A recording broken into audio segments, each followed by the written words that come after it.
ನಾನು ಕಲಾವಿದ ಅಲ್ಲ, ಆದರೆ ಕಲಾ ಪ್ರೋತ್ಸಾಹ. ಅದರಿಂದ ಯಾವತ್ತೂ ಕಲಾವಿದ ತಾಯಿಗೆ ನಾನು ಯಾವತ್ತೂ ಚಿರಋಣಿಯಾಗಿ ತಲೆ ಬಾಗ್ತೇನೆ. ನಮಸ್ಕಾರ. ಜೈ ಹಿಂದ್, ಜೈ ಕರ್ನಾಟಕ. ಅಕಾಡೆಮಿ ವತಿಯಿಂದ ದೀಪಿಕಾ ಮೇಡಮ್ ಅವರು ನೆನಪಿನ ಕಾಣಿಕೆ ಕೊಡ್ತಾರೆ, ಸ್ವೀಕಾರ ಮಾಡಬೇಕು.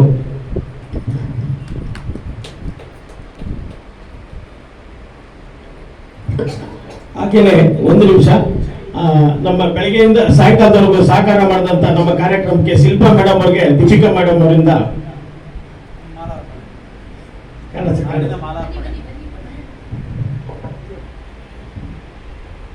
ಮಂಜುಯಲ್ಲಿ